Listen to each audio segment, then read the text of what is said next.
Subscribe மற்றும் bell ஐக்கானை press பண்ணீங்க அப்படின்னா எங்கள் வீடியோஸோட நோட்டிஃபிகேஷன் உடனுக்குடனே கிடைக்கும்.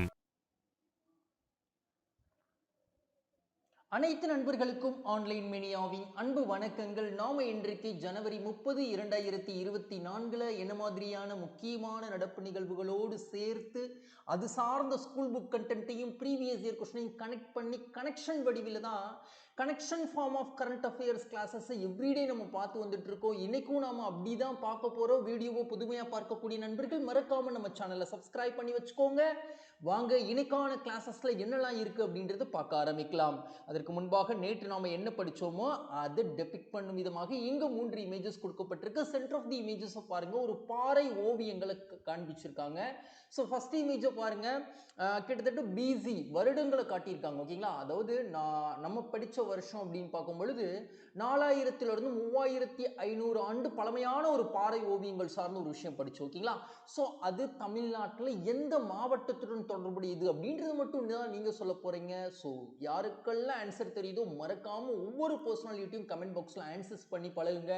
பிகாஸ் எக்ஸாம் நம்ம பக்கத்துல வந்துட்டு இருக்கு. ஸோ ஆன்சர் பண்ற பழக்கம் இருந்தாதான் நிறைய ஸ்கோர் பண்ண முடியும். ஓகேங்களா, சரி வாங்க இன்னைக்கான முதல் டாபிக் பார்க்க ஆரம்பிக்கலாம்.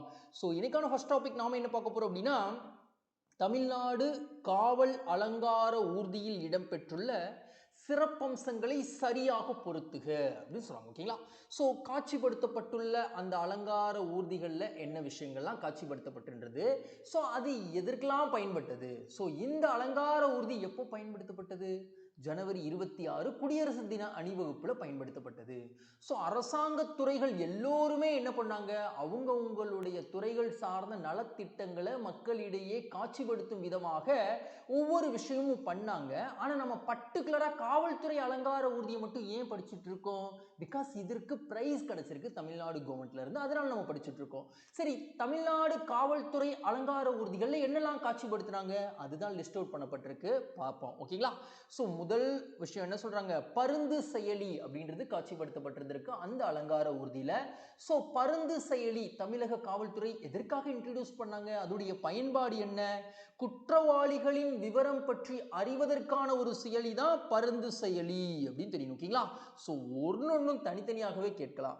பந்தன் திட்டம் அப்படின்னு ஒரு திட்டம் வந்து தமிழக காவல்துறை இன்ட்ரடியூஸ் பண்ணாங்களா, அது எதற்கானது அப்படின்னா மூத்த குடிமக்களுக்கு உதவும் வகையில் இந்த திட்டம் அறிமுகப்படுத்தப்பட்டது அப்படின்னு தெரியும். ஓகேங்களா, அதுக்கப்புறம் எஃப்ஆர்எஸ் செயலி அப்படின்னு ஒரு செயலி தமிழக காவல்துறை இன்ட்ரடியூஸ் பண்ணாங்களா அப்படின்னா இந்த செயலி எதற்காக பயன்படுத்தப்பட்டது, முகத்தை கொண்டு குற்றவாளிகளை அடையாளம் காணுவதற்காக ஃபேஸ் ரெகக்னைசேஷன் சிஸ்டம் செயலி அப்படின்னு சொல்லக்கூடிய ஒரு ஆப்பை வந்து இன்ட்ரடியூஸ் பண்ணியிருந்தாங்க. ஓகேங்களா, வீரா வாகனம், இந்த வீரா வாகனம் தமிழ்நாடு காவல்துறை எதற்கு பயன்படுத்துறாங்க, சாலை விபத்துக்கள் இருந்து மீட்டெடுப்பதற்கு இந்த வீரா வாகனம் அப்படின்றத பயன்படுத்துறாங்க அப்படின்னு தெரியணும்.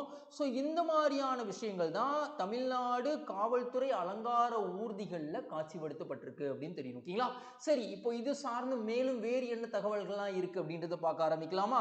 இங்க பாருங்க, நடைபெற்ற விஷயம் என்ன, குடியரசு தின விழாவின் போது அரசு துறைகளின் நலத்திட்டங்கள் சாதனைகளை எடுத்துரைக்கும் அலங்கார ஊர்தி ஊர்வலம் அப்படின்றது எவ்ரி இயர் நடைபெறுவது இந்த வருஷமும் நடைபெற்றது. ஸோ தற்பொழுது காவல்துறை அலங்கார ஊர்திக்கு 2ஆம் பரிசு அப்படின்றது கிடைக்கப்பட்டிருக்கு. ஸோ வழங்கியது தமிழ்நாடு கவர்மெண்ட். தற்பொழுது வைக்கப்பட்டுள்ள இடம் தமிழ்நாடு காவல் அருங்காட்சியகத்தில் எழும்பூர்ல இருக்கு. ஓகேங்களா, 2021 அமைக்கப்பட்டது. ஆல்ரெடி டிஎன்பிசி கேட்டாங்க தமிழ்நாடு காவல் அருங்காட்சியகம் எங்கு அமைக்கப்பட்டிருக்கு அப்படின்னு சொல்லிட்டு ஆல்ரெடி கேட்டாங்க. எழும்பூர்ல இருக்கு. ஓகேங்களா, 2021. ஸோ அங்கதான் இந்த ஊர்வலம் வந்து இந்த ஊர்வலத்துக்கு காட்சிப்படுத்தப்பட்டிருந்த இந்த ஊர்தி வந்து இப்போ அங்க வைக்கப்பட்டிருக்கு. ஸோ மாணவர்கள், நிறைய மாணவர்கள் நேரில் போய் பார்க்கிறாங்க. 250க்கும் மேற்பட்ட மாணவ மாணவிகள் நேரில் பார்க்கிறாங்க. ஸோ காவல்துறையுடைய செயல் திட்டங்களை பற்றிலாம் தெரிஞ்சுக்கிறாங்க அந்த ஊர்வலம் அந்த ஊர்தி மூலமாக. ஓகேங்களா, ஸோ அதுக்கப்புறம் கூடுதலா இன்னொரு விஷயம் காட்சிப்படுத்தி இருந்திருக்காங்க. என்ன அப்படின்னா 2023 எப்படிப்பட்ட ஒரு வருஷமாக இருந்தது அப்படின்னா, பெண்களை தமிழ்நாடு காவல்துறையில சேர்க்கப்பட்டு 50 வருடங்கள் நிறைவுற்ற ஒரு ஆண்டாக இருந்தது. 1973 முதல் முறையாக சேர்க்கப்பட்டது. ஸோ அதையும் காட்சிப்படுத்தும் விதமாக அந்த ஊர்தியில அமைக்கப்பட்டிருந்தது. ஸோ அதையும் நம்ம தெரிஞ்சுக்கிட்டாச்சு. ஓகேங்களா, ஸோ இதெல்லாம் தற்பொழுது நிகழ்ந்த விஷயங்கள் நம்ம தெரிஞ்சுக்கிட்டாச்சு. ஸோ அடுத்து வேற என்ன இருக்குன்னு பார்க்கலாம். அடுத்த விஷயம் நம்ம என்ன பார்க்க போறோம் அப்படின்னா, ஒரு புக் கண்டென்ட். முதல்ல காவல்துறை அப்படின்றது உருவாக்குனது யாரு இந்தியாவில் அப்படின்னு பார்த்தோம்னா கார்ன்வாலிஸ் பிரபு அப்படின்றவர் தான் உருவாக்குனாரு அப்படின்னு தெரியும். ஓகேங்களா? முதல்ல காவல்துறை உருவாக்குவதற்கு முன்பாக எப்படி இருந்தது? ஜமீன்தார்கள் தான் காவல் பணியில இருந்தாங்க. அவங்க எல்லாத்தையும் விடுவிச்சுட்டு 1791 காவல்துறை அப்படின்றத கார்ன்வாலிஸ் பிரபு அவர்கள் முதல்ல உருவாக்கி இருக்காங்க. ஸோ தரோகா அப்படின்ற ஒரு தலைவரை அடிப்படையாக கொண்டு சரகங்கள் அல்லது தானாக்கள் அப்படின்னு சொல்லிட்டு பகுதிகளை பிரிச்சு காவல்துறை அப்படின்றது செயல்பட்டது அப்படின்னு சொல்றாங்க. ஆனா கிராமப்புறங்கள்ல பரம்பரையாக காவல் பணிகளில் ஈடுபட்டவங்களை சௌகிதார்கள் அப்படின்னு சொல்றாங்க. ஓகேங்களா? இதே பெருநகர பகுதிகளில் கொத்வால் அப்படின்னு சொல்றாங்க. ஸோ ஒவ்வொரு வார்டுக்கும் காவல் பணியில் ஈடுபட்டது தரோகா அப்படின்னு சொல்றாங்க. இந்த தரோகா சிஸ்டம் நம்ம சென்னை மாகாணத்திற்கு எப்போ அறிமுகப்படுத்தப்பட்டது அப்படின்னா 1802 அப்படின்னு தெரியும். ஓகேங்களா? ஸோ காவல்துறை சார்ந்து ஒரு நடப்பு நிகழ்வுகள் பார்த்தோம். காவல்துறை சார்ந்து ஒரு வரலாற்று பூர்வமான விஷயங்களை ஸ்கூல் புக்ல இருந்து நம்ம தெரிஞ்சுக்கிட்டாச்சு. ஓகேங்களா? சரி, இப்போ ப்ரீவியஸ் இயர் கொஸ்டினுக்கு போகலாம். ப்ரீவியஸ் இயர் கொஸ்டின்லையும் காவல்துறை சார்ந்து தான் பார்க்க போறோம். இங்க பாருங்க, கிபி 1902ஆம் ஆண்டு காவல் நிர்வாக பணி செயல்பாடுகளை கண்டறிய நியமிக்கப்பட்ட குழு பெயர் என்ன அப்படின்னு கேட்கப்பட்டிருக்கு. இதற்கான சரியான விடை ஃப்ரேசர் குழு அப்படின்னு தெரியும். ஓகேங்களா? சரி, இப்போ அடுத்து இன்னொரு கேள்வி. இந்த செயலிலாம் பார்த்தோம், பருந்து செயலி பார்த்தோம், அப்புறம் எஃப்ஆர்எஸ் செயலி அப்படிலாம் பார்த்தோம், காவலன் செயலி அப்படின்றதெல்லாம் நம்ம ஆல்ரெடி படிச்சிருக்கோம். ஸோ இந்த மாதிரி தமிழக காவல்துறை நிறைய செயலிகளை இன்ட்ரடியூஸ் பண்ணியிருக்காங்க. ஸோ இந்த செயலிகள் சார்ந்தெல்லாம் டிஎன்பிசி கேட்பாங்களா? கேட்பாங்க. ஓகேங்களா? பாருங்க, பிம் ஆப் அதோடைய பயன்பாடு என்ன, கரெக்டா நீ பொறுத்துப்பா அப்படின்னு கொடுத்துருக்காங்க. ஸோ ஆதார் தள பயன்பாட்டிற்கானது அப்படின்னு தெரியும். ஓகேங்களா? சகி அப்படின்ற செயலி எதற்கானது? பெண் தொழில் முனைவோரின் மேம்பாட்டிற்கானது. சுகாத் யாத்ரா அப்படின்றது நெடுஞ்சாலையை பயன்படுத்துவோருக்கானது அப்படின்னு தெரியும். ஸோ இதெல்லாம் நம்ம தெரிஞ்சுக்கணும். ஓகேங்களா? ஸோ இப்போ உங்களுக்கான கேள்வி என்னன்னா, இப்போ குடியரசு தின அணிவகுப்பெல்லாம் நடந்தது. குடியரசு தின விழாவில் தமிழ்நாட்டில் சிறந்த காவல்துறைக்கான விருது எந்த மாநகரத்தில் இருக்கக்கூடிய காவல்துறைக்கு முதல் பரிசு கிடைத்தது அப்படின்றத மட்டும் நீங்க சொல்லணும். ஓகேங்களா? இதுதான் உங்களுக்கான கேள்வி. ஸோ நாம காவல்துறை சார்ந்து கரண்ட் அஃபேர்ஸ் பார்த்தோம், காவல்துறை சார்ந்து ஸ்கூல் புக் கண்டென்ட் பார்த்தோம், காவல்துறை சார்ந்தே ப்ரீவியஸ் இயர் கொஸ்டினும் பார்த்தோம். ஓகேங்களா? சரி, அடுத்த கேள்விக்கு போலாமா? வீடியோ நீங்க பார்த்துட்டு இருக்கீங்க, நிறைய பேர் பார்க்குறீங்க. ஸோ இந்த வீடியோ சப்போர்ட் பண்ணும் விதம் அப்படின்றது லைக் பண்றதுலையும் உங்க ஃப்ரெண்ட்ஸ்க்கு ஷேர் பண்றதுலையும் முக்கியமா உங்க மனசுக்கு என்ன தோணுதோ அதை கமெண்ட் பாக்ஸ்ல தெரிவிக்கிறதுலையும் தான் இருக்கு. ஸோ நீங்க கொடுக்கக்கூடிய எனர்ஜெட்டிக்கான சப்போர்ட் தான் அடுத்தடுத்த கிளாஸஸ் ரொம்ப இன்டென்சிஃபைடா போடுறதுக்கு உதவி பண்ணும். வாங்க இன்னைக்கான இரண்டாவது கேள்வியை பார்க்க ஆரம்பிக்கலாம். ஸோ இன்னைக்கான இரண்டாவது கேள்வி நாம என்ன பார்க்க போறோம் அப்படின்னா, சூரிய சக்தி மின் உற்பத்தி மூலம் 100 கிராமங்களுக்கு மின்சார விநியோகம் திட்டமிட்டுள்ள மாநிலம் எது அப்படின்னு கேட்டிருக்காங்க. ஸோ இந்த கேள்விக்கான மிகவும் சரியான விடை, நம்ம தமிழ்நாட்டில் கிராமப்புறங்களில் மின்சார விநியோகத்திற்கு சூரிய மின் உற்பத்தியை பயன்படுத்துவதற்கு திட்டமிட்டிருக்காங்க. ஸோ இது சார்ந்த தகவல்கள் என்னெல்லாம் இருக்கு அப்படின்றத பார்க்கறதுக்கு முன்னால மேற்கூறிய ஆப்ஷன்ஸ்லாம் நம்ம பார்த்துடலாம். குஜராத் சார்ந்து சூரிய ஒளி சார்ந்து சமீபத்தில் என்ன படித்தோம்? காவாடா அப்படின்ற இடத்துல, அது ஒரு கிராமப்புற பகுதி தான். ஸோ உலகிலேயே மிகப்பெரிய சூரிய மின் நிலையம் அமைக்கப்பட்டது அப்படின்றது படிச்சோம். ஓகேங்களா? ஸோ அதை ரிவைஸ் பண்றோம்.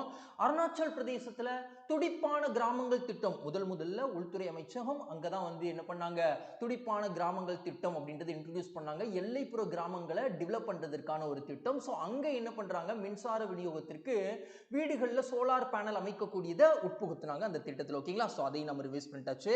அதுக்கப்புறம் மத்திய பிரதேசம் சார்ந்து சூரிய ஒளி சார்ந்து நம்ம என்ன படிச்சோம், அதாவது உலகிலேயே மிகப்பெரிய மிதக்கும் சூரிய மின்கலன்கள் எங்க அமைக்கப்பட்டிருந்தது?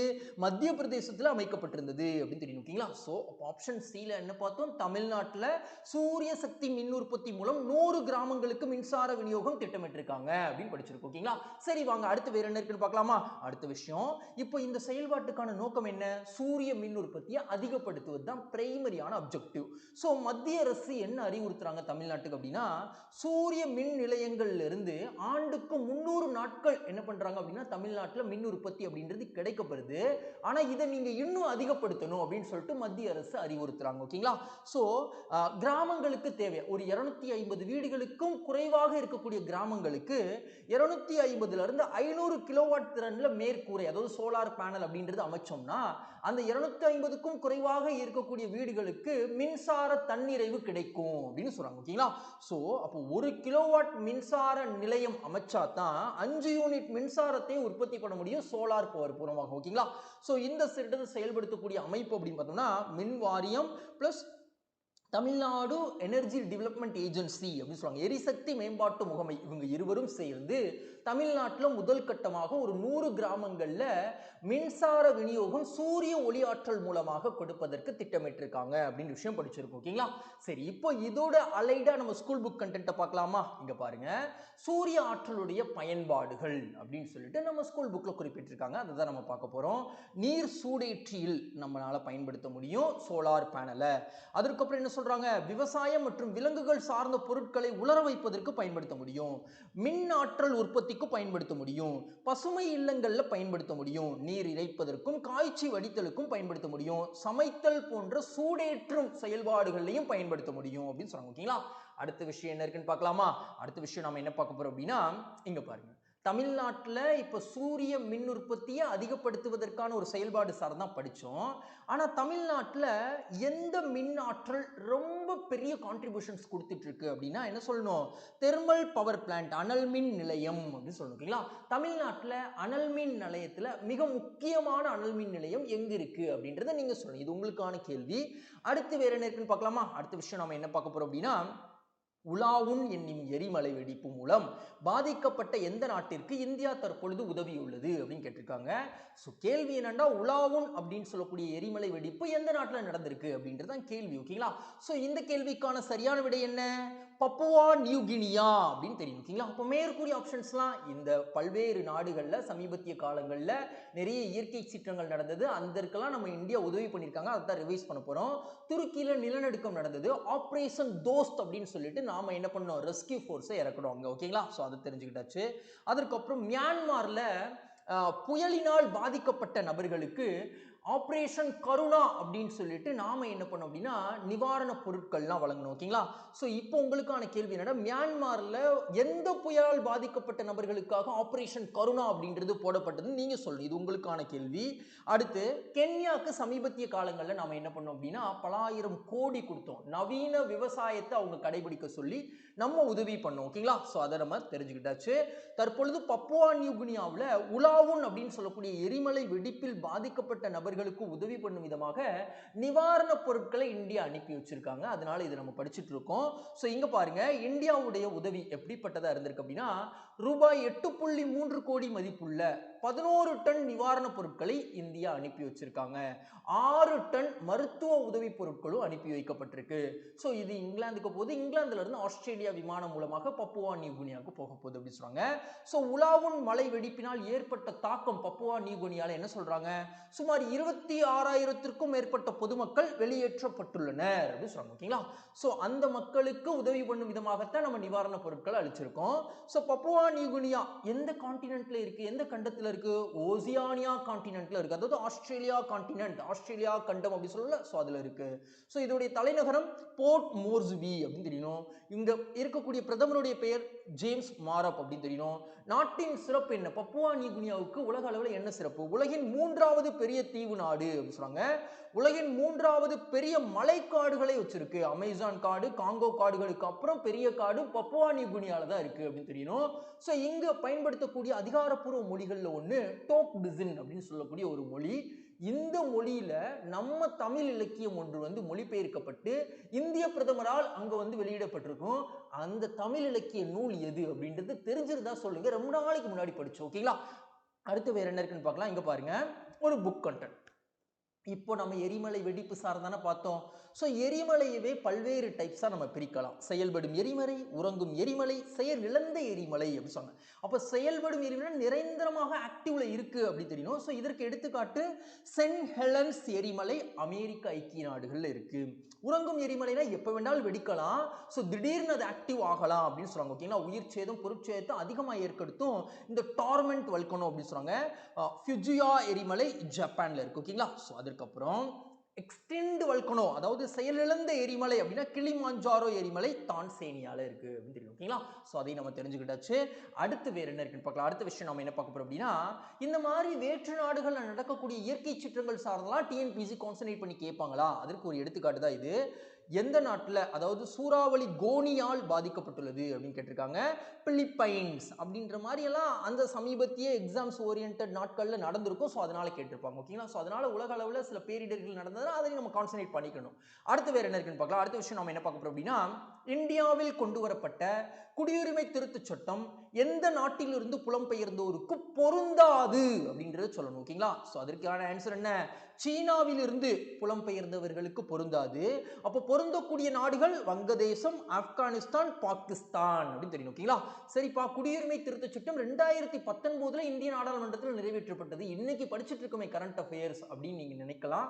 ஸோ எதற்காக இன்னைக்கு நம்ம படிச்சுட்டு இருக்கோம் அதை நம்ம பார்க்கணும்ல. பார்க்க ஆரம்பிக்கலாமா? ஸோ இங்க பாருங்க, தற்போது என்ன அறிவிப்பு வெளியிட்டிருக்காங்க அப்படின்னா, அதுவும் மத்திய இணையமைச்சர் வந்து வெளியிட்டிருக்காங்க. குடியுரிமை திருத்த சட்டம் ஒரு வாரத்துக்குள்ள இந்தியாவில் அமல்படுத்த போறோம் அப்படின்னு சொல்லிட்டு ஒரு இன்டிமேஷன்ஸை கொடுத்துருக்காங்க. எந்த மத்திய இணையமைச்சர் இந்த அறிவிப்பு வெளியிட்டாங்க? போக்குவரத்து துறை, அதாவது கப்பல் போக்குவரத்து துறை இணையமைச்சராக இருக்கக்கூடிய சாந்தனு தாக்கூர் அவர்கள் இந்த அறிவிப்பு வெளியிட்டிருக்காங்க. ஸோ குடியுரிமை திருத்த சட்டம் அப்படின்றது இந்திய பாராளுமன்றத்தில் நிறைவேற்றப்பட்டது 2019. ஸோ இதனுடைய நோக்கம் என்ன? பாகிஸ்தான், பங்களாதேஷ், ஆப்கானிஸ்தான் போன்ற நாடுகளில் மத துன்புறுத்தல் காரணமாக இந்தியாவில் குடியேறியவர்களுக்கு குடியுரிமை வழங்கக்கூடியது தான் இந்த திருத்த சட்டத்துடைய பிரைமரி அப்ஜெக்டிவ் அப்படின்னு சொல்றாங்க. ஸோ எந்த நாட்களுக்குள்ள குடியேறி இருக்கணும்? 2014 டிசம்பர் 31 முன்பாக குடியேறியவர்களுக்கு குடியுரிமை வழங்கப்படும் அப்படின்றது சொல்லியிருக்காங்க. ஸோ குடியுரிமை வழங்க அனுமதிக்கப்பட்ட மதத்தினர், எத்தனை மதத்திற்கு குடியுரிமை கொடுப்போம்னு சொன்னாங்க? 6 மதத்தினருக்கு. என்னென்ன மதம்? Hindu, Christianity, Sikhism, Parsi, Jains, அதுக்கப்புறம் புத்திசம். ஸோ இதில் இஸ்லாம் இருக்காது. ஸோ அதனால நிறைய இடங்கள்ல இந்தியாவில் வந்து போராட்டங்கள்லாம் நடந்தது. ஓகேங்களா? ஸோ அதுக்கப்புறம் சிஏயுக்கான விதிகள் இன்னும் வகுக்கப்படலை. பார்லிமெண்ட் என்ன பண்ணிட்டு இருக்காங்க? எக்ஸ்டென்ஷன் பண்ணிக்கிட்டே இருக்காங்க, இன்னும் அந்த விதிகளை வகுக்காதனால. சாதாரணமாக ஒரு சட்டம் பாராளுமன்றத்தில் நிறைவேற்றப்பட்டா அதற்கான விதிகள் 6 மாசத்துக்குள்ள அமைச்சிருவாங்க. ஆனா இந்த சிஏக்கான விதிகள் இன்னும் அமைக்கப்படலை அப்படின்னு சொல்லப்படுது. ஓகேங்களா? ஸோ அதையும் நம்ம தெரிஞ்சுக்கிட்டாச்சு. அடுத்து வேற என்ன இருக்குன்னு பார்க்கலாம். அடுத்த விஷயம் நம்ம என்ன பார்க்க போறோம் அப்படின்னா, குடியுரிமை சார்ந்து படிச்சதுனால குடியுரிமை சார்ந்தே தான் ஒரு ஸ்கூல் புக் கண்டென்ட் பார்க்க போறோம். இந்தியாவில் எப்படிப்பட்ட குடியுரிமை கொடுக்கப்படுது? ஒற்றை குடியுரிமை கொடுக்கப்படுது அப்படின்னு தெரியும். ஓகேங்களா? மாநிலத்திற்கு ஒரு குடியுரிமை, தேசியத்திற்கு ஒரு குடியுரிமை அப்படின்னு சொல்லிட்டு அமெரிக்கா மாதிரி நம்ம கிடையாது. நம்ம சிங்கிள் சிட்டிசன்ஷிப்பை ஃபாலோ பண்றோம். ஸோ 2015 பிப்ரவரி 27 ஒரு முறை குடியுரிமை சட்டம் திருத்தப்பட்டிருக்கு. அதற்கப்புறம் 2019 திருத்தப்பட்டதான் கரண்ட் அஃபேர்ஸ்ல படிச்சோம். ஓகேங்களா? ஸோ 1955 தான் ரியலா குடியுரிமை சட்டம் அப்படின்றது கொண்டு வரப்பட்டது. அது திருத்தப்பட்டது 2015 அப்படின்னு ஸ்கூல் புக்ல சொல்லியிருக்காங்க. ஓகேவா? ஸோ அந்த திருத்தத்தில் என்ன சொல்லியிருந்தாங்க? பதிவு மற்றும் இயல்புரிமை முறையில் இந்திய குடியுரிமை கோர விண்ணப்பருக்கு சில தகுதிகள் அப்படின்றது வரையறுக்கப்பட்டது. என்ன தகுதிகள் அப்படின்னா, இந்தியாவில் தொடர்ந்து குடியிருந்தாலோ அல்லது அரசு பணியில் 12 மாதங்கள் இருந்தாலோ ஒரு நபருக்கு இந்திய குடியுரிமை கூறி விண்ணப்பிக்கக்கூடிய தகுதி வந்துருச்சு அப்படின்னு சொல்றாங்க. ஓகேங்களா?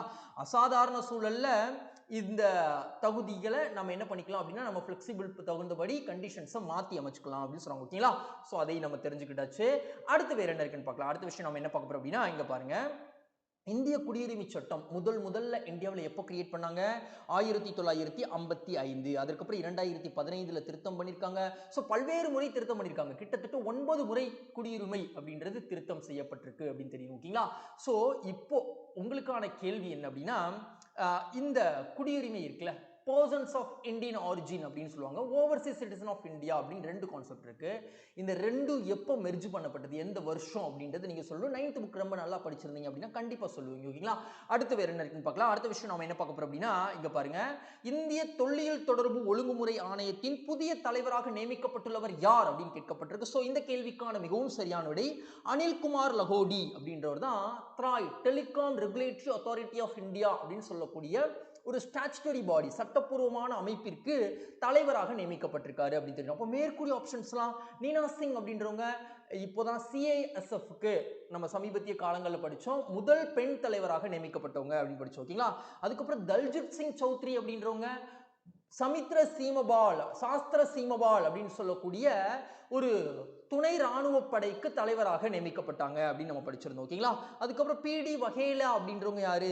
ஸோ இவங்க தான் த்ராய் அமைப்புக்கு அனில்குமார் லகோடிக்கு முன்பாக பதவி வகிச்சவங்க. அவங்க ரிட்டையர்ட் ஆகி 4 மாசம் ஆகிடுச்சு.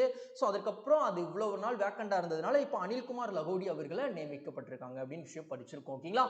அடுத்து வேற என்ன இருக்குன்னு பார்க்கலாம். இங்க பாருங்க, தற்பொழுது நியமிக்கப்பட்டுள்ளவர் வகித்த பதவி முன்னாள் ரயில்வே வாரியத்தின் தலைவராக இருந்தாரு அப்படின்னு தெரியும். ஓகேங்களா? ஸோ 2023 ஜனவரியிலிருந்து 2023 ஆகஸ்ட் வரைக்கும் இவர் ரயில்வே வாரியத்தின் தலைவராக இருந்திருக்காரு.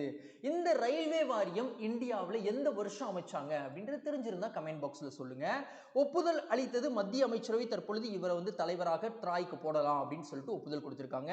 இந்த ட்ராய் அமைப்புல தலைவராக எத்தனை வருஷம் இருக்க முடியும்? 3 வருஷம் அல்லது 65 வயது, எது முன்னாடி வருதோ அதுதான். ஓகேங்களா? Telecom regulatory authority of India அப்படின்னு சொல்றாங்கல்ல. சோ இது ஒரு சட்டப்பூர்வமான ஆணையம். இந்தியாவில் கிரியேட் பண்ணப்பட்டது 1997 த்ராய் சட்டம் மூலமாகவே கிரியேட் பண்ணப்பட்டிருக்கும். சோ இந்தியாவில் தொலைத்தொடர்பு துறையின் கட்டுப்பாட்டாளராக இந்த அமைப்பு திகழுது அப்படின்னு சொல்றாங்க. இந்த அமைப்பு முறையில் ஒரு தலைவர் இருப்பாங்க, 2 முழு நேர உறுப்பினர் இருப்பாங்க, 2 பார்ட் டைம் ஜாப்ஸ் இருப்பாங்க. ஓகேங்களா? சோ பார்ட் டைம் மெம்பர்ஸ் இருப்பாங்க.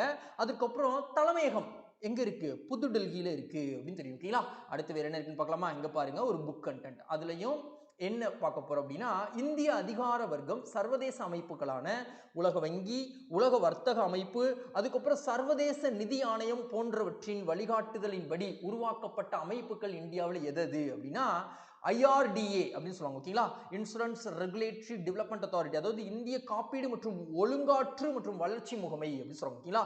அதுக்கப்புறம் த்ராய் நம்ம இப்பதான் படிச்சோம், இந்திய தொலைத்தொடர்பு ஒழுங்குமுறை ஆணையம். அதுக்கப்புறம் CCI அப்படின்னு சொல்லுவாங்க. ஓகேங்களா?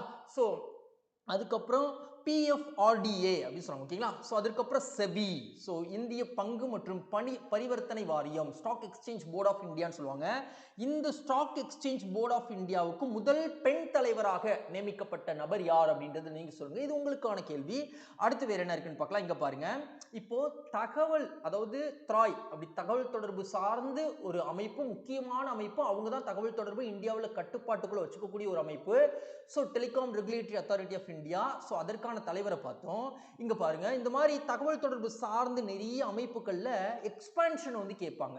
சோ நிக் அப்படின்னா என்ன அப்படின்னு கேட்டிருக்காங்க. 1978 ஐடி மினிஸ்ட்ரி உருவாக்கப்பட்டது. ஓகேங்களா? சோ சாரி, ஐடி மினிஸ்ட்ரியால் உருவாக்கப்பட்டது நேஷனல் இன்ஃபர்மேட்டிக்ஸ் சென்டர் அப்படின்னு சொல்லுவாங்க.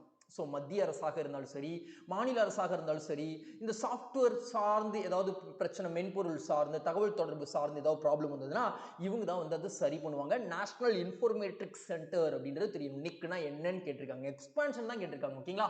ரொம்ப எளிமையாக தான் கேட்பாங்க. ஸோ நம்ம ஒரு தடவை பார்த்துக்கிட்டாலே கண்டிப்பாக ஞாபகம் வச்சுக்கோங்க. ஓகேங்களா? அடுத்து வேற என்ன இருக்குன்னு பார்க்கலாம். அடுத்த விஷயம், தமிழ்நாட்டிலிருந்து 2024ஆம் ஆண்டிற்கான யுனெஸ்கோவின் உலக பாரம்பரிய பட்டியலுக்கு பரிந்துரைக்கப்பட்டுள்ள இடம் எது அப்படின்னு கேட்டிருக்காங்க. சோ இந்த கேள்விக்கான மிகவும் சரியான விடை செஞ்சிக்கோட்டை அப்படின்னு தெரியும். ஓகேங்களா? அப்ப மேற்கூறிய ஆப்ஷன்ஸ்ல எதற்காக வைக்கப்பட்டது? சமீபத்திய காலங்களில் படிச்சதை ரிவைஸ் பண்ண போறோம். வெட்டுவான் கோவில் தூத்துக்குடியில இருக்கு. சோ இந்த கோவில் இருக்கக்கூடிய சிற்பங்கள், வரை ஓவியங்கள், பாறை ஓவியங்கள் இதெல்லாம் பாதுகாக்கப்பட்ட பகுதியாக தமிழக தொல்லியல் துறை அறிவிச்சாங்க அப்படின்றத படிச்சோம். ஓகேங்களா? அதற்கப்புறம் இது பாண்டியர் காலகட்டத்தில் இருந்த ஒரு முக்கியமான ஒரு குடைவரை கோவில் அப்படின்னு தெரியும். ஓகேங்களா? அதுக்கப்புறம் மேகமலை. மேகமலை வந்து தமிழ்நாட்டில் இருக்கக்கூடிய 5வது புலிகள் காப்பகம் அங்கதான் இருக்கு. ஓகேங்களா? சோ அது போக மேகமலையில புதிய வகை பட்டாம்பூச்சி இனம் அப்படின்றது தற்பொழுது கண்டறியப்பட்டது. நம்ம படிச்சிருக்கோம். ஓகேங்களா? கிளவுட் ஃபாரஸ்ட் ஸ்ட்ரீம் லைன் அப்படின்னு சொல்லக்கூடிய ஒரு பட்டாம்பூச்சி. அதுக்கப்புறம் பொற்பனை கோட்டை புதுக்கோட்டையில் இருக்கு. அகழாய்வு புதிதாக முதல் முறையாக அங்க நடத்தப்பட்டது. சோ முதல் கட்டம் நிறைவுற்றிருக்கு. ஓகேங்களா? சோ அதையும் நம்ம தெரிஞ்சுக்கிட்டாச்சு. சோ இங்க நாம செஞ்சிக்கோட்டை எதற்காக படிச்சிருக்கோம்? யுனெஸ்கோவின் உலக பாரம்பரிய பட்டியலுக்கு தமிழ்நாட்டிலிருந்து பரிந்துரைக்கப்பட்ட இடம் செஞ்சிக்கோட்டை. இது எங்க இருக்கு? தமிழ்நாட்டில் விழுப்புரத்தில் இருக்கு. சோ இந்த செஞ்சிக்கோட்டையில பர்டிகுலரா எதை பரிந்துரைக்கிறாங்க? அங்குள்ள மராத்தா ராணுவ நிலப்பரப்பு காட்சிகளை வந்து மையப்படுத்தி அதை பரிந்துரைக்கிறாங்க. சோ அறிவிப்பு வெளியிட்டது மத்திய கலாச்சாரத்துறை அமைச்சகம் வெளியிட்டிருக்காங்க. செஞ்சிக்கோட்டையுடைய பயன்பாடு வரலாற்றில் பூர்வமாக எதற்கு பயன்படுத்தப்பட்டது? மராத்திய ஆட்சியில ராணுவ சக்தியின் உத்தியாக 12 பகுதிகள் இருந்தது. அதுல தமிழ்நாட்டில் ஒரு பகுதி தான் செஞ்சி அப்படின்னு சொல்றாங்க. ஓகேங்களா? சோ எவ்வளவு ஆண்டு பழமையானது இது? 800 ஆண்டுகளுக்கும் முந்தைய சரித்திரத்தை வெளிப்படுத்தக்கூடிய ஒரு கோட்டையாக செஞ்சிக்கோட்டை திகழுது. சோ இந்திய அரசு எத்தனை இடங்களை யுனெஸ்கோ அமைப்புக்கு பரிந்துரை பண்ணியிருக்காங்க? 12 இடங்கள். அதுல ஒன்று தான் தமிழ்நாட்டை சார்ந்த செஞ்சிக்கோட்டை அப்படின்னு தெரியும். ஓகேங்களா? சரி, அடுத்து வேற என்ன இருக்குன்னு பார்க்கலாமா? அடுத்த விஷயம் நாம என்ன பார்க்க போறோம் அப்படின்னா, இப்போ தமிழ்நாட்டில் இருக்கக்கூடிய யுனெஸ்கோ அமைப்பினால் அங்கீகரிக்கப்பட்ட ஒரு தலம் சார்ந்து பார்க்க போறோம். ஸோ ராஜராஜ சோழன் எழுப்பிய தஞ்சை பெரிய கோவில் வந்து தென்னகத்தின் மேரு அப்படின்னு அழைக்கப்படுது. ஸோ இந்த கோவில் எல்லாமே கருங்கற்களால் ஆனது. ஆனால் தஞ்சாவூரை சுற்றி கருங்கற்களே கிடையாது. ஓகேங்களா? 216 அடி உயரம் கருங்கற்களாலே செஞ்சிருக்காங்க. 13 அடுக்குகளை கொண்டது. ராஜராஜேஸ்வரம் அப்படின்னு பெயரிடப்பட்டிருக்கு. ஸோ கேரளந்தகன் திருவாசல் அப்படின்னு சொல்லி அதுக்கு முதல் வாசலுடைய பெயர். இரண்டாம் வாசலுக்கு ராஜராஜன் வாசல் அப்படின்னு சொல்றாங்க. இந்த கோயிலின் உச்சியில் உள்ள எண்கோண வடிவிலான சிகரம் 80 டன் எடை கொண்டது அப்படி சொன்னாங்க. 1987ஆம் ஆண்டு என்ன பண்ணியிருக்காங்க, யுனெஸ்கோ வந்து உலக பாரம்பரிய சின்னமாக அறிவிச்சிருக்காங்க அப்படின்னு தெரியும். இப்போ உங்களுக்கான கேள்வி என்னடா, மாமல்லபுரம் யுனெஸ்கோ பாரம்பரிய சின்னமாக எந்த ஆண்டு அறிவிக்கப்பட்டது அப்படின்றது நீங்க சொல்லணும். ஓகேங்களா? அடுத்து வேற என்ன இருக்குன்னு பார்க்கலாம். இங்க பாருங்க, ஒரு ப்ரீவியஸ் இயர் கொஸ்டின் யுனெஸ்கோ சார்ந்து படிச்சனால யுனெஸ்கோ சார்ந்தே, அதாவது பாரிஸ் நகரில் யுனெஸ்கோ சந்திப்பின் போது இந்திய இசையை வழங்கிய முதல் இந்திய இசைக்கலைஞர் யார் அப்படின்னு கேட்டிருக்காங்க. ரவிசங்கர் அப்படின்னு தெரியும். ஓகேங்களா? அடுத்து வேற என்ன இருக்குன்னு பார்க்கலாமா. இந்தியாவில் முதல் முறையாக கடல் மீன்களை ஆய்வகத்தில் வளர்க்கும் சோதனை எங்கு மேற்கொள்ளப்பட்டுள்ளது அப்படின்னு கேட்டிருக்காங்க. ஸோ இந்த கேள்விக்கான மிகவும் சரியான விடை கேரளால கொச்சியில தான் மேற்கொள்ளப்பட்டிருக்கு. ஸோ கடல் மீன்களை உருவாக்குவதற்கு செல்களை எடுத்து, ஒரு கடல் மீனோட செல்லை எடுத்து அந்த செல்ல இருந்து கடல் மீனை உருவாக்குறது ஆய்வகத்தில் லேப்லேயே வச்சு. ஸோ மிகப்பெரிய ஒரு விஷயம். ஸோ இந்தியாவில் கேரளாவில் முதல்ல முன்னெடுத்திருக்காங்க. ஸோ மேற்கூறிய ஆப்ஷன்ஸ்லாம் தெலுங்கானால மீன் சார்ந்து நம்ம என்ன படிச்சிருக்கோம், மீன் பிரசாதம் வழங்கக்கூடிய ஒரு நடைமுறை, ஒரு திருவிழா. அதாவது அந்த மீன் பிரசாதத்தை சாப்பிட்டா ஆஸ்துமா நோய் இனிமேல் வாழ்க்கையில வரவே வராது அப்படின்னு சொல்லிட்டு மக்கள் நம்பக்கூடிய ஒரு திருவிழா தெலுங்கானால வருடந்தோறும் நடைபெறுது அப்படின்னு விஷயம் படிச்சிருக்கோம் ரொம்ப நாளைக்கு முன்னாடி. ஸோ அதுக்கப்புறம் உத்தரப்பிரதேசத்துல அதாவது அந்த மாநிலத்துடைய நீர்வாழ் விலங்காக டால்பின் அறிவிச்சாங்க. ஓகேங்களா? ஸோ அதற்கப்புறம் ஆந்திர பிரதேசம் இந்தியாவில் இருக்கக்கூடிய மாநிலங்கள்லேயே அதிகமாக மீன் உற்பத்தி செய்யக்கூடிய மாநிலம் அப்படின்னா அது ஆந்திர பிரதேசம் அப்படின்னு தெரியும். ஓகேங்களா? ஸோ கேரளா அப்படின்றது எதற்காக தற்பொழுது படிச்சிருக்கோம், கடல் மீன்களை ஆய்வகத்தில் வளர்க்கும் சோதனையை மேற்கொண்ட ஒரு மாநிலமாக பார்க்கப்படுது இந்தியாவிலேயே முதல் முறையாக. சரி, இது சார்ந்த விவரங்களை பார்க்கலாம். ஆய்வகம் முயற்சிப்பவை என்ன அப்படின்னா, கடல் மீன்களின் உடலில் உள்ள குறிப்பிட்ட செல்கள் தனியாக பிரிக்கப்பட்டு அவற்றை ஆய்வகத்தில் வைத்து ஒரு மீனையே வளர்ப்பது தான் இதோடைய முயற்சிக்கான அடையாளமாக பார்க்கப்படுது. ஸோ இந்த முயற்சி இப்போ எடுப்பதற்கு காரணம் என்ன, நாட்டில் அதிகரித்து வரும் மீன் இறைச்சி பயன்பாடு அப்படின்னு சொல்லுவாங்க. ஓகேங்களா? அப்போ செல்கள்ல இருந்து மீன் வளர்ப்பு முறை அப்படின்றது யாரு கையாள்றா, புத்தொழில் ஆராய்ச்சி நிறுவனமான நீட் மீட் பயோடெக் அப்படின்ற ஒரு நிறுவனமும் அரசு அமைப்பான மத்திய கடல் மீன்வள ஆராய்ச்சி நிறுவனம் சேர்ந்து தான் இதை உருவாக்குவதற்கு திட்டமிட்டிருக்காங்க.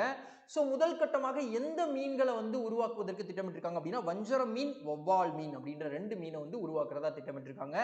ஸோ இந்த மாதிரி செல்கள்ல இருந்து மீன்களை உருவாக்கக்கூடிய இந்த சயின்டிபிக் ஆட்டிடியூடை நம்ம தான் முதல் எடுத்திருக்கோமா? இல்லை, சிங்கப்பூர், இஸ்ரேல், அமெரிக்கா போன்ற நாடுகள்லாம் முதல் எடுத்துட்டாங்க.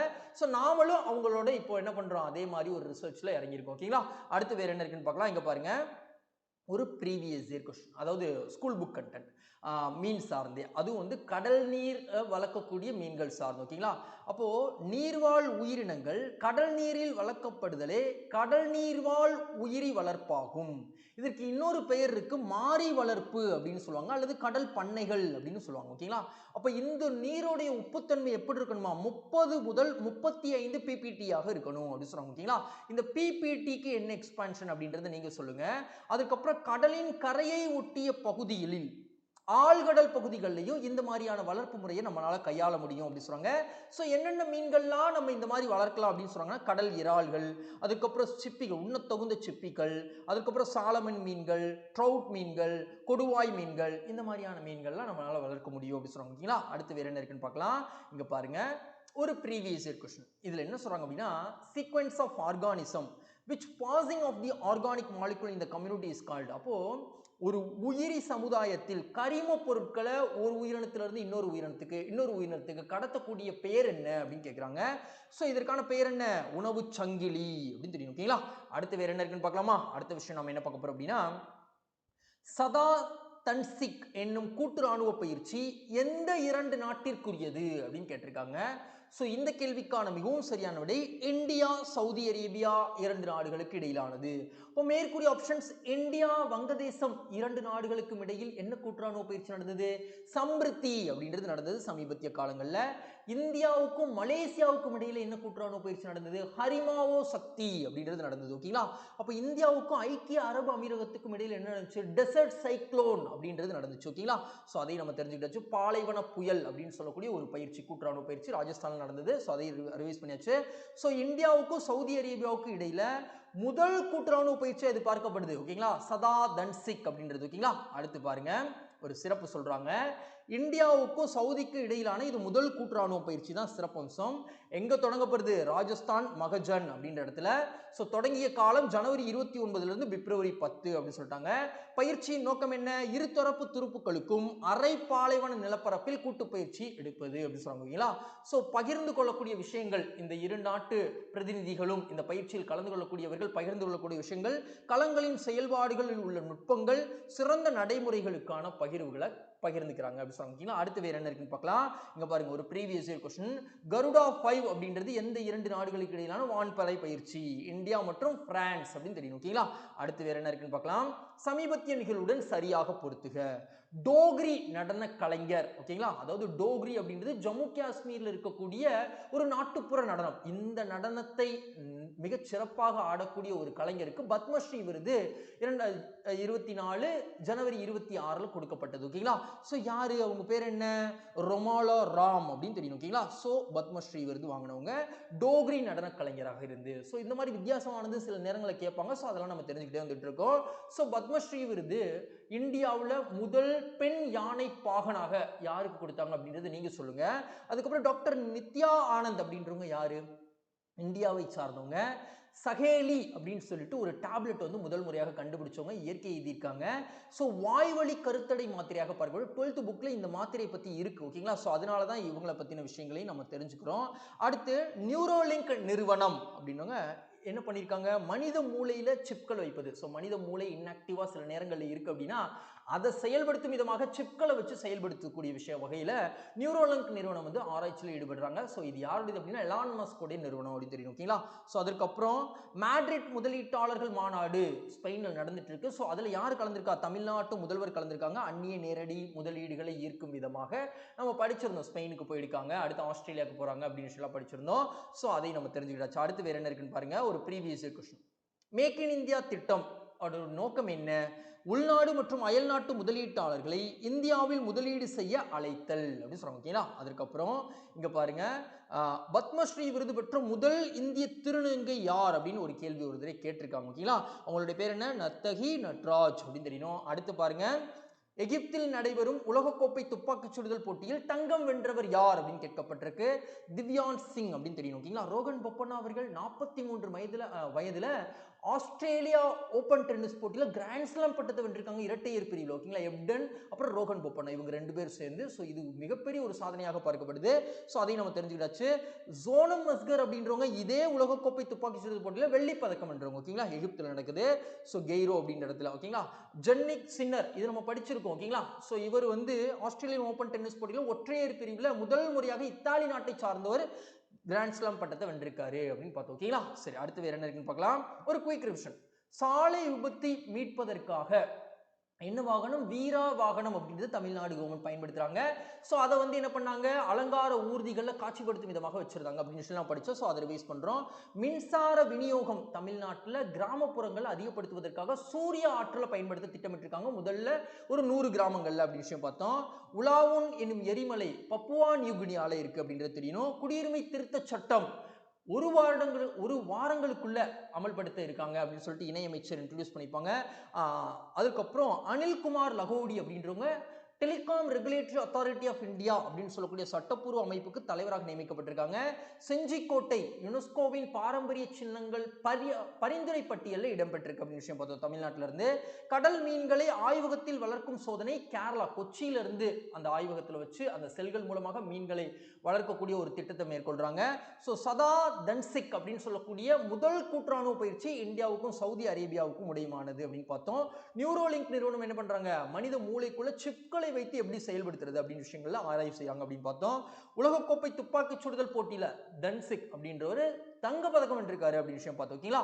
ஸோ இன்னைக்கான தகவல் முடிஞ்சது ஃப்ரெண்ட்ஸ். இந்த வீடியோ உங்களுக்கு பிடிச்சிருந்து அப்படின்னா மறக்காம லைக் பண்ணிடுங்க, உங்க ஃப்ரெண்ட்ஸ்க்கு ஷேர் பண்ணிடுங்க. முக்கியமா இந்த தருணத்தில் உங்க மனசுக்கு என்ன தோணுதோ அதை மறக்காம கமெண்ட் பாக்ஸ்ல ஃபீட்பேக்கா தெரிவிங்க. தேங்க்யூ. நாளைக்கு சந்திக்கலாம்.